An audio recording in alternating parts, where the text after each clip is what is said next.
Good afternoon, guys. Dr. Ken Nordberg here again for another deer hunting seminar. Gee, we here in Minnesota, we've had quite a bit of wintry weather here in the last several days, this past week. My hunting area now is covered with snow, and it's been blowing hard. I don't know what to think. Our firearms hunting season that I'm looking forward to begins on November 9th. Lots can happen then, but what's happening right now is giving us a start like the good old days. By this time, by the 15th of October, all of our whitetails and fawns that are born in May and June have got their winter fur. And there's some July fawns that still might have spots, but all the rest of them got their winter fur now. And that has an effect on when phase 2 of the whitetail rut begins. What phase 2 is what I call the breeding range establishment phase. And this is the period, normally, we've had a lot of warm weather, warm Octobers and Decembers in the last dozen years. Probably, I think of something like 9 out of 12 of them. When you have unusually warm weather in October and November, it can have an effect on the whitetail rut, especially the phase that usually begins in mid-October. We're in mid-October now. This is October 13th today. And normally about this, in years past, about this time, we would start getting freezing temperatures here at night. Some frosty nights, and the leaves are all red and orange up north now, and it's looking beautiful, even around Minneapolis here where I live. But at any rate, when it takes cold weather to trigger the phase 2 of the rut, below freezing weather. Down in South Carolina, it takes 60 degrees at night to trigger phase 2 of the rut. But up here in Minnesota, it's got to drop a little to about 32 degrees, or a little bit lower, or even a lot lower. Well, we've had a lot of 20-degree weather up in my deer country, my study area. And we've got snow on the ground. And when that happens, and the way it used to be years ago, before all this warm weather and fall came on, every antlered buck in the woods, from yearling bucks to dominant breeding bucks, would be out there making antler rubs and ground scrapes all over the place. Now, up to this point, it's been pretty well established which of the bucks live in each square mile or so are most dominant. From September 1st until mid-October, our antlered bucks have been feeding together every day. Favorite spots. They might change feeding areas during that period, but all of them that live in the square mile, and there could be anywhere from 4, 5, 6, maybe even 7 antlered bucks, including the yearlings, living in the square mile. And they'll feed together. In latent feeding areas, they'll spar and battle with one another, and the battling gets to be more and more fierce when we get close to mid-October, until one buck has beaten all the others in battle. And in the last week or so, he's been pretty fierce at it. When a lesser buck knows that it's being pushed back, having to yield ground, that's when they lose. They're really anxious to get loose from that dominant buck and spring away from it as quickly as possible, because very likely that buck is going to gouge that losing deer with his antlers before it gets away. And that happens not too uncommonly. And not, now and then, sometimes they even get so fierce they'll even kill another buck. So it gets to be pretty serious about this time. But the point is, all those lesser bucks, the ones that lost one to all the rest of the bucks during these sparring and battling periods during the last month and a half, know who the big boss buck is from now on, boy, and he's a mean one, and he's liable to injure him or kill him even. And so they're quite fearful of that big buck. So when we get to this period, like I just said, all the other antler bucks living within this square or mile or so know exactly who the big dominant buck is, the boss buck, and they're afraid of him. But they have another problem. You know, it's genetic. It's part of their genetics to strive to grow up to be breeding bucks, to be dominant breeding bucks. Every one of them wants to be a dominant breeding buck. And given the opportunity to breed all the breedable does, including the yearling does within that square mile, when they start going into heat or estrus, and that in my study area, that begins in Minnesota on November 3rd. It'll last for 2 weeks. Anyway, they're all preparing for this. Now, all these bucks, when they're making their ground scrapes and antler rubs, and what they're really doing is creating no trespassing signs. And I've talked to you about that before, but there are no trespassing to other bucks. And even little yearling bucks, they'll make antler rubs and ground scrapes with that same thought in mind, or whatever they think, or maybe it's just instinctive or intuitive. But when they make one, well, this is supposed to tell all these other bucks to stay away from there because this is my breeding area. And so most of the antler rubs and ground scrapes are made within doe home ranges at this time. I recently received a letter from a guy a day or two ago wondering how I know when I'm in a doe range. Well, doe range is an area where there's lots of trails where you can hardly take 10 steps in any direction and you run across a deer trail. Lots of trails in doe ranges. When you're in an area where there aren't very many trails, hardly any, you're between doe ranges. The boundaries might not, you know, I've talked about this before, not too long ago. The boundaries might be real evident, you know, like a swamp or bog on one side, that's the edge of a doe range, or maybe a logging trail, or maybe a ridge, a rocky ridge, or a stream, something like that. But it's not so important to know just exactly where all the boundaries are. But if you find a single freshly made antler rub or ground scrape or an antler rub on a tree next to a deer trail, you're in a doe range. You certainly are. Except, with one exception. Well, and I mentioned that before, bucks will commonly make a number of ground scrapes and antler rubs within their bedding areas.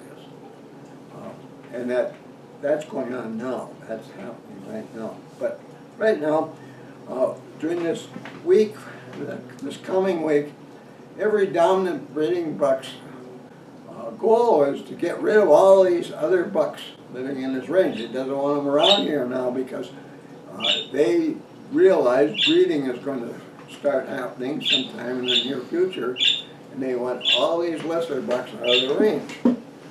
And from this point on, the big dominant bucks are going to be cruising their ranges regularly looking for all these other bucks. And when they find one living in their range, they'll threaten them. They'll chase them. This time of year is a time when you often see a big buck chasing a lesser buck. And real commonly a yearling buck, because the yearling bucks get run off range, they don't know what to do. You know, they've never been through this before. The older bucks, they understand what's going on, and they're pretty much willing to stay off range during this period because they know it would be dangerous to be on that range with that dominant buck when does are in heat. So they're willing to stay off range, but the yearlings, they don't know about that. So they keep trying to sneak back to their mother after being chased away. And so these big bucks are finding them there all the time. And I know I've sat in tree stands many a times over the years, but way back in the 60s, you know. And all of a sudden, here comes a yearling racing by my tree stand, and a big buck right after it. And they disappear over there somewhere. And you're sitting there, and pretty soon here comes the big buck sneaking back, going back to the doe. They don't usually chase them real far because they don't want to be far away from does and estrus when does are in heat, but at this period they can chase them quite a ways, chase them off range. But all this is starting right now. You know, if you were out there today in a tree stand or at ground level, this is what you should be expecting to see. You should be expecting to find new, freshly made ground scrapes and new, freshly made antler rubs. And you expect to see every now and then maybe a big buck chasing a smaller buck. These are the kind of things you should be expecting to see right now if you're an archery hunter. You know, fresh ground scrapes, newly made, fresh antler rubs along major deer trails in doe ranges. And every now and then you might see a younger buck. It might even be a big 6 or a 10-pointer racing with a larger buck behind it, away through the area where your stand is. These are the kind of things that are happening right now. And this is one of the periods now, this next 2-3 week period between now and the 3rd of November is one of the best times of year to hunt big dominant bucks, trophy class bucks, the biggest buck in each square mile of suitable whitetail home range. Now, once this begins, that big buck, that dominant breeding buck, can show up any time during a day. Well, night too, but during the day. When I used to bow hunt at this time of the year, quite a few years ago now, I always figured I gotta hunt dark to dark at least 2 days. And why 2 days? Well, at this time of the year, you wanna, the best place to hunt is near a freshly made scrape made by a dominant breeding buck. Now, dominant breeding buck scrapes are big. Usually they're 3 feet in diameter or bigger. 4 feet is real common around. Sometimes there's one next to another. I've got photos of some that are 10 feet in diameter. I've got photos of some that are 15 feet long, you know, right next to a trail or right on a trail, and they've been pawed vigorously by big bucks, keep them fresh. When they make them fresh, they paw the ground again. You know, originally, the first time around, they might paw all the leaves and grass and moss off a spot and bare some soil. So here you got this bare soil. Well, the second time, third time, and eighth time, they want that soil to look nice and dark, like it's just been pawed. So that when a buck comes along, he knows that big buck is probably very near. This looks like it was just made, it was just renewed. Same way with the scents that they deposit on the scrape.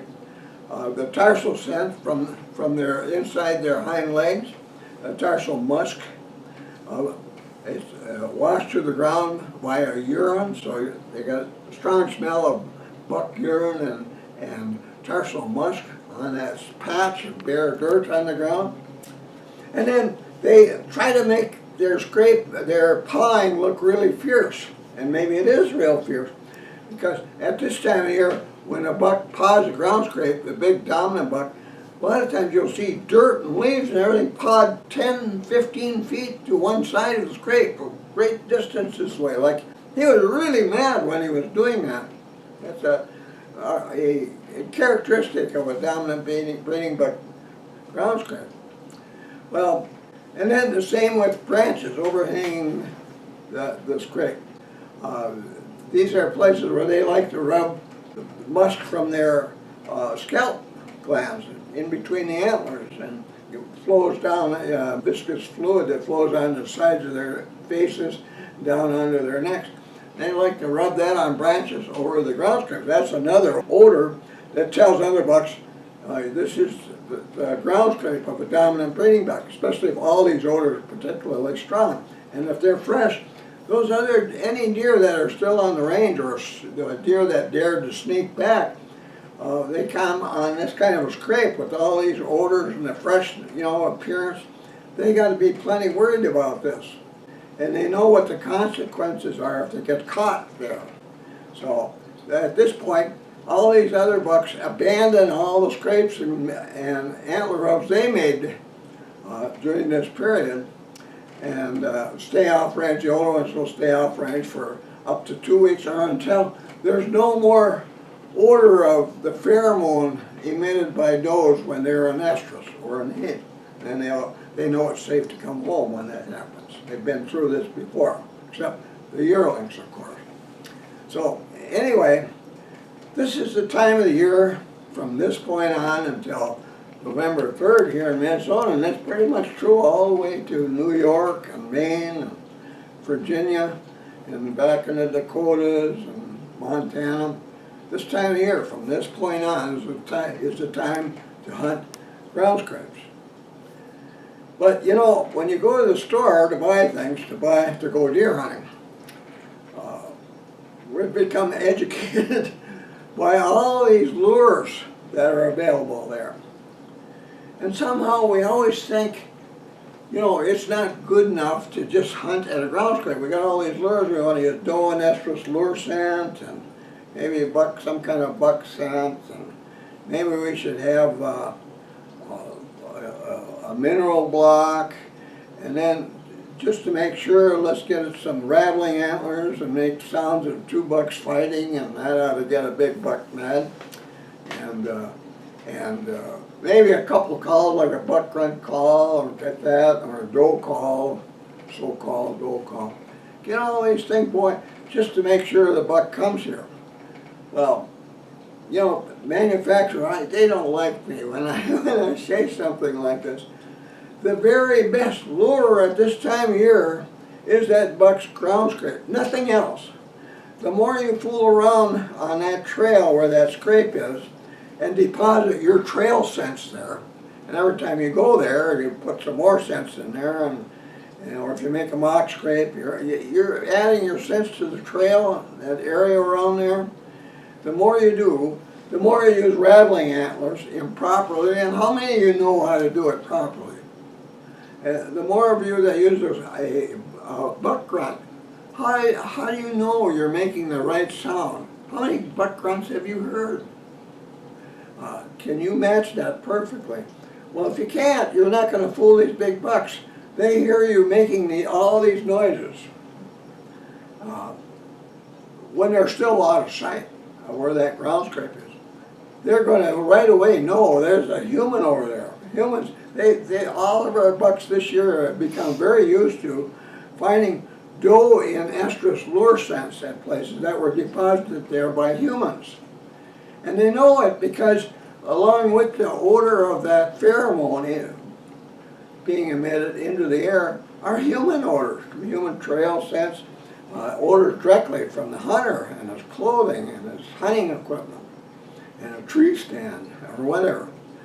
But if they smell that type of lure scent, and it's accompanied by human odors, they know there's a human there. And that's why these things aren't working so well today. There's ways to use them that still work, but the way most guys use these things, these lure scents and rattling antlers and everything else, they aren't going to fool any deer or many deer. You still feel yearling bucks. They want to breed too, and they don't know about the danger of all this kind of thing. That's not the improper sounds and improper odors and all the trail scents and human odors.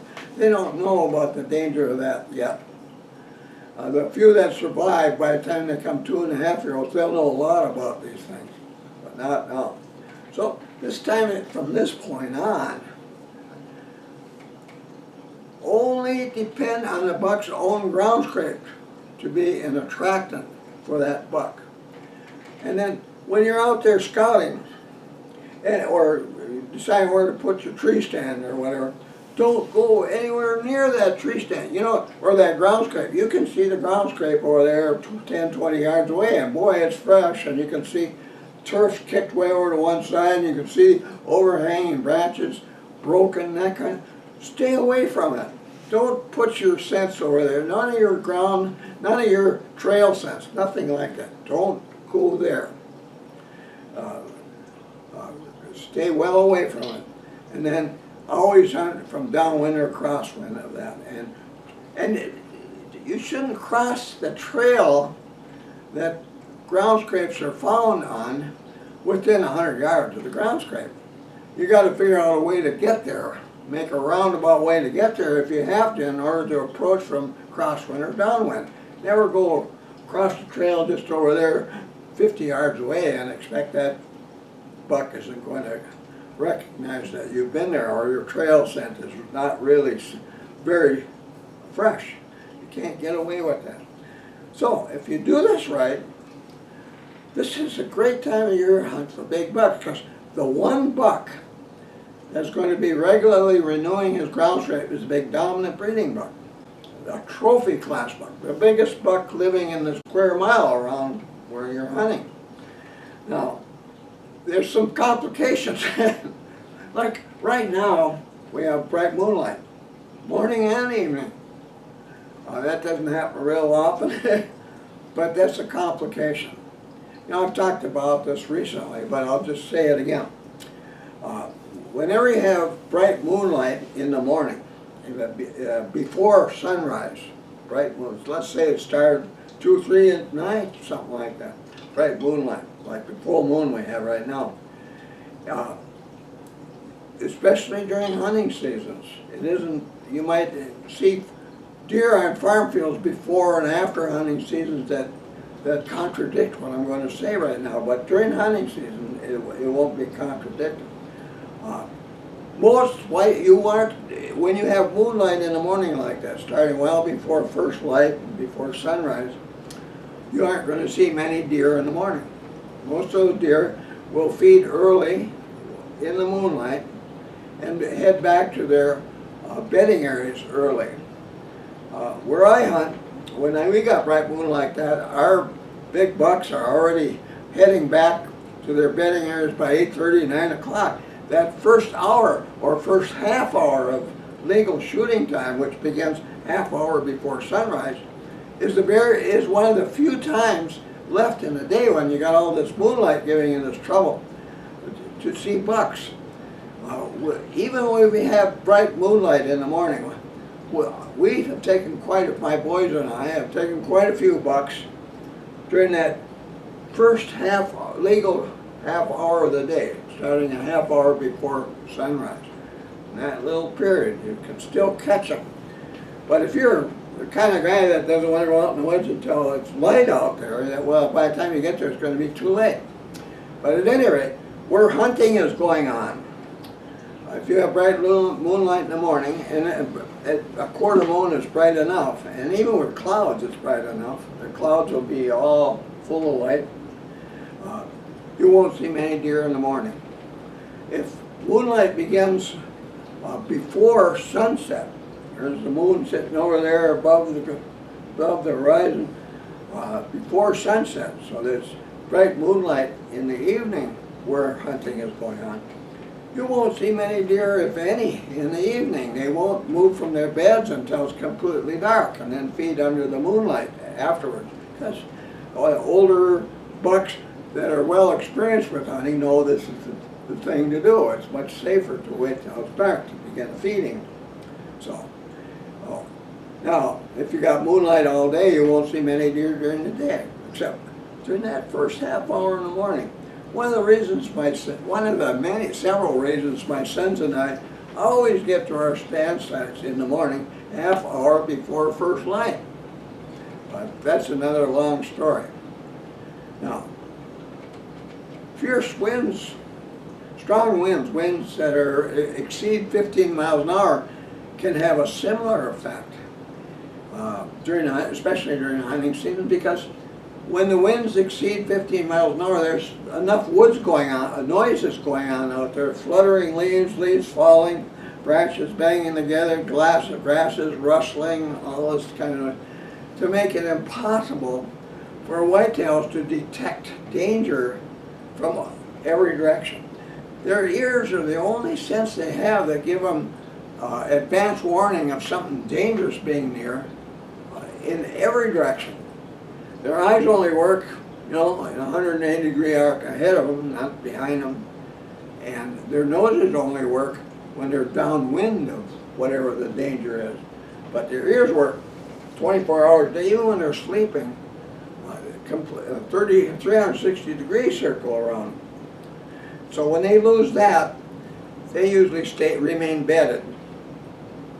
Now, this time of year too, if you get unusually warm temperatures, and that could still happen where we hunt, after whitetails have their winter fur, they tend to remain bedded in cool, shaded areas during the day when it's most hot.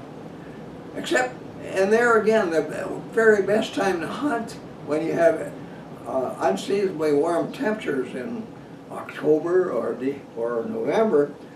That first half hour again, it's still cool then in the morning, and the wind hasn't come up yet. So early morning is still a really great time to be in your stand site when you have these adverse conditions. And more reasons why my sons and I always get to our stand sites early. And that's paid off for us. And I've said it before, and my number will change soon. I've been saying we've taken 101 mature bucks since 1990 doing things like this. And we're going to add another 4 bucks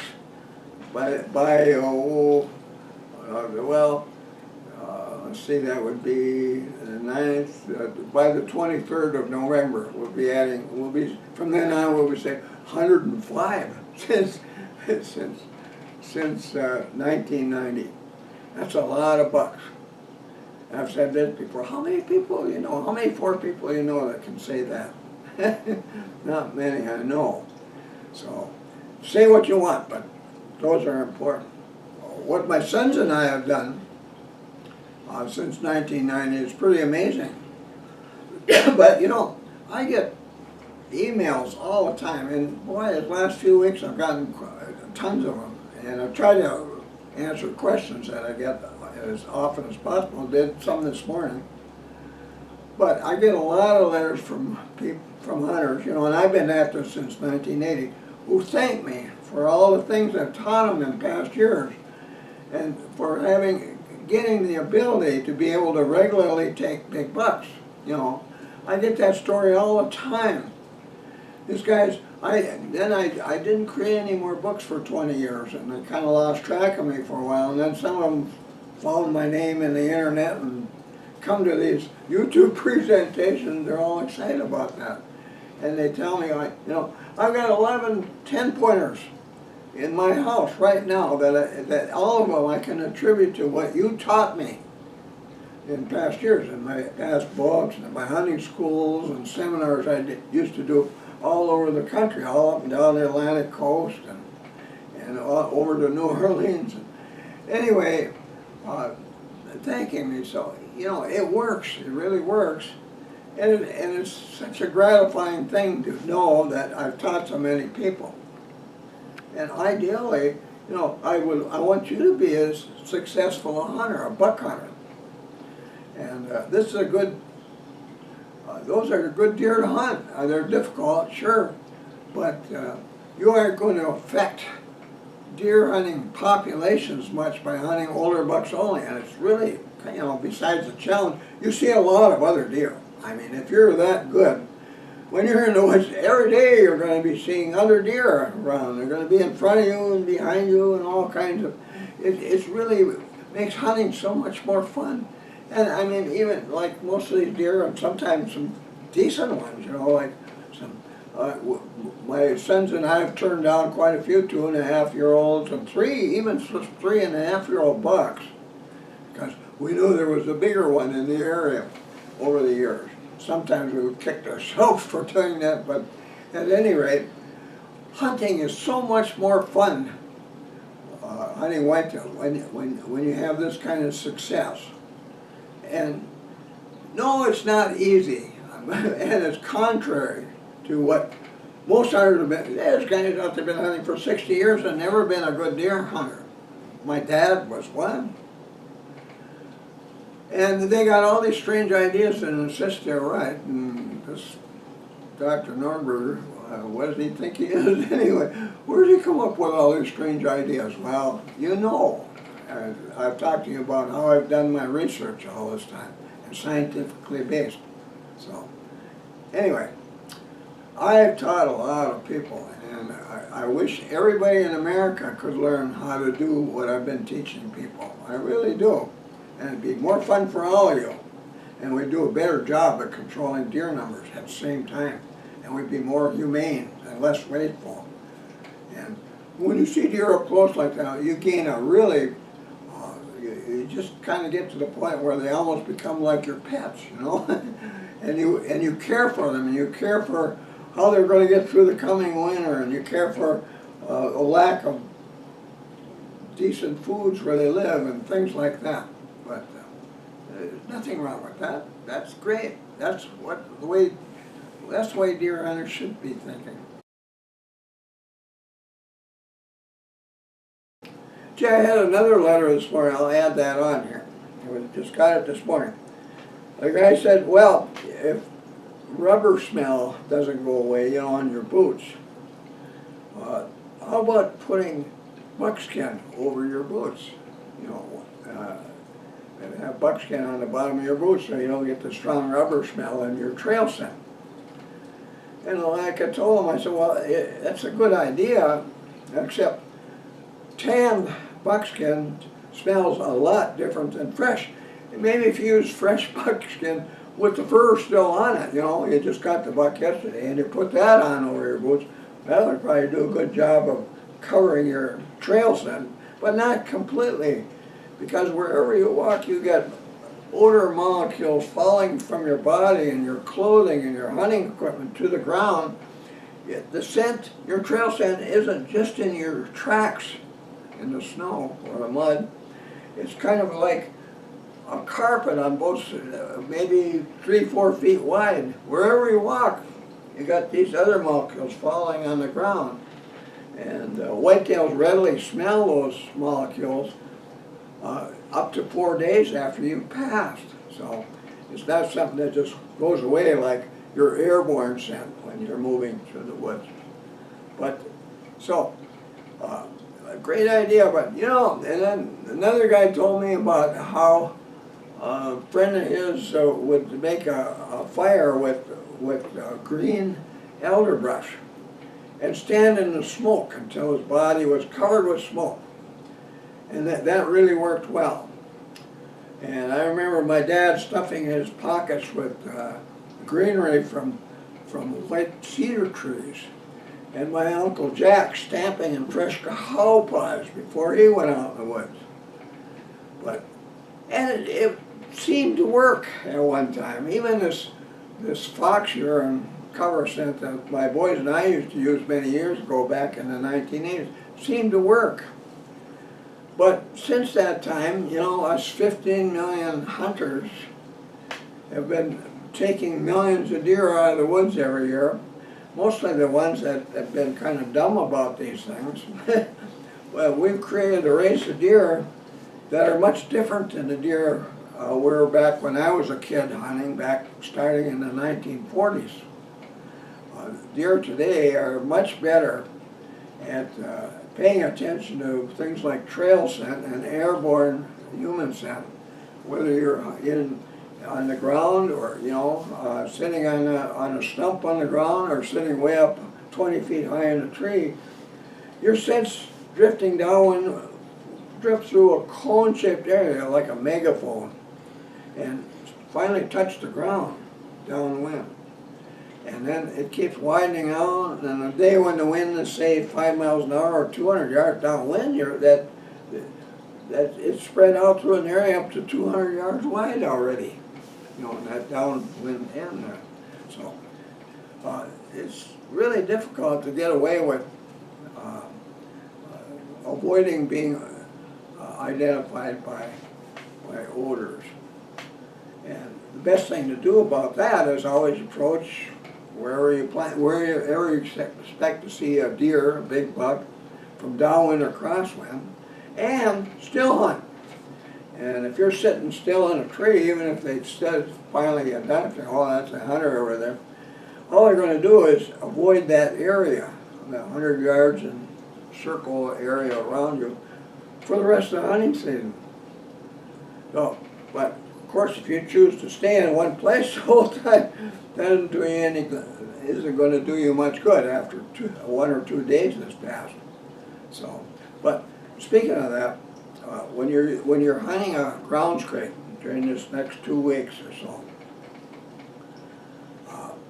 if you do everything right, you know, and you hunt from dark to dark 2 days in a row, it means, and don't see the buck, it means it knows you're there. That's what it means. It's got you pegged. And this happens all the time. You know, bucks will find us without us realizing it over and over and over again during the hunting season. And the more we did research on this kind of thing with my boys and I, the more we began to realize you're wasting your time if you spend more than 2 days in one spot. Well, after a while we got to the point where we knew, because of tracks and snow, we were often being pegged within an hour after going to a new stand site. An hour later, this buck came along downwind and stopped and kind of walked around the snow a little bit, you know, walked this way and that way, and was checking our odors, and they recognized the odors, that kind of thing. And then they never come around. They stay away from that, detour it widely from that point on during the hunting season. Within the first hour of a hunting season, that can happen. So finally we decided we aren't going to waste any time anymore at any stand site where we spend a half day of hunting without seeing the buck. And we always make sure we have reason to see the buck. Now, fresh ground scrape is sure a good reason, one freshly made. That buck could show up within 15 minutes. I've had that happen quite a few times over the year. Or maybe 4 hours later, or maybe you have to sit there all day and gee, it's just getting dark and oh, here he comes, you know. Or maybe not till the next day. Maybe this buck has got 30 ground scrapes he's taking care of and they've been chasing bucks and he didn't have time to get to the one you've been watching. So, but they almost always, it's almost a rule, they will renew every one of their scrapes at least once every 24 to 48 hours. So if you don't see that buck within 48 hours, 2 days, not 48 hours of hunting, but 2 days of hunting, he knows you're there. Yeah, it's just, that's obvious at that point. So what you got to do then is find another ground scrape, not the next one over, but one at least, maybe I would say, I would recommend at least 200 yards away. And then you'll probably be okay. But if you pick one 100 yards away, it's the same as being at the one that is already avoiding, so you don't want that.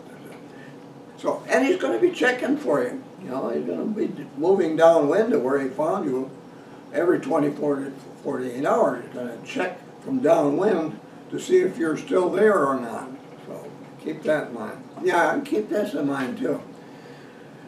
During hunting seasons, the only scrapes that amount to anything are fresh looking, really fresh. Like if there's snow on the ground, black dirt on top of snow. It snowed last night and here's black snow on top. That's really fresh. Or it just looks fresh compared to the ground around. The scrape's clean. New branches hanging there that have been massacred when that buck was rubbing on his scalp musk on those branches overhanging the scrape. But fresh. Now, all those other bucks that are making ground scrapes in antler rods right now, in my hunting area, my study area, which is 10 square miles, quite a few, all of them are, right now, they're busy making those. They're saying, telling all the other bucks, this is my breeding range. And it'll take probably a week or so before the big dominant buck has taught them that that's not going to work.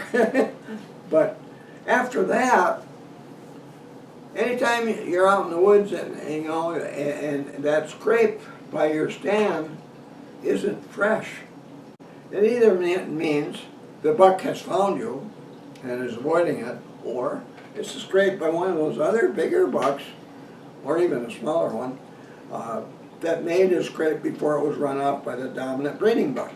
So if it's not fresh, forget it. You're wasting your time there. Just the same, you know, and then if you want to use lure scents, You know, if there's no fresh,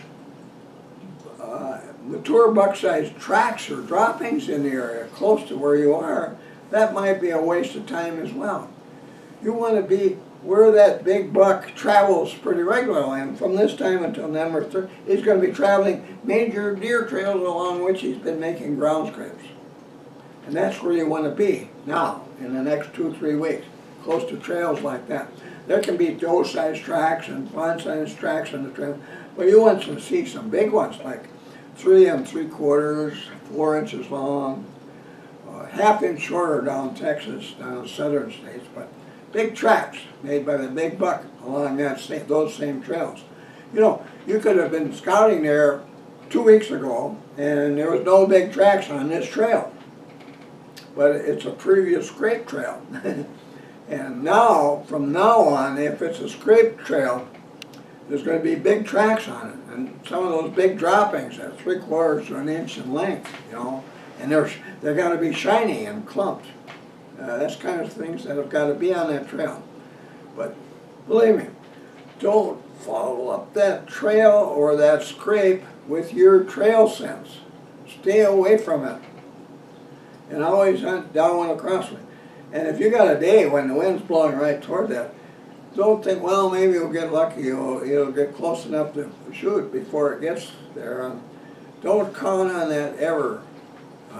If you can't figure out some way to get to that from downwind across the land, making a big detour, maybe a couple 100 yards over that way, and coming around from the other side. If you can't do that, then find another scrape to hunt. And there'll be plenty of them in the woods this time of year, but just fresh ones is all you want to hunt, nothing else. And don't think that any scrape you make can compete with the fresh ones, especially if it's not on a scrape trail, you see? So, there you go. How's that for a bunch of tips? How's that for giving you a good chance to take a big buck for the wall during the next couple of weeks or so? This is a good time to do it. For you archery hunters, this is your best chance coming up now, next 2-3 weeks. So keep that in mind. So there you go. Now, I talk about these things for archery hunters and for hunting scrapes a lot in my book. You know, it's the book I wrote for you guys. I didn't write it for bookstores or anybody else. You know, when I started this research back in the 1960s and started discovering all kinds of things that were contrary to what hunters believed about whitetails, especially the rut, and that were completely wrong. You know, I started thinking, you know, I have an obligation here. Nobody seems to be doing this kind of research. I need to teach hunters, give them this information. Because what they're doing, and most of the time what they're doing, they're just making it more difficult to take a big buck. Now, ordinarily, keep this in mind, ordinarily there is no shortage of big bucks where you hunt. There's no shortage. There's only a shortage of hunters who don't have the knowledge and the skills to hunt big bucks. If you had them, you'd get them there. They're there. Those big bucks are not in any danger of being taken by you, unless some extraordinary bit of luck made it happen. That's why the luck sometimes happens. That's why little kids in their first year get really big bucks sometimes. But at any rate, no, there's no shortage of bucks there. And you can talk all you want about, gee, 1 buck for only 12 does and that kind of stuff. That's just not true. The other deer, younger deer, they're in danger from you, but not big bucks. They're there. And if you're not seeing them, you just don't know enough about them, and you aren't skillful enough yet to take those deer. Well, this book will give you all the knowledge and skills you need to be big buck hunters. So, get the book.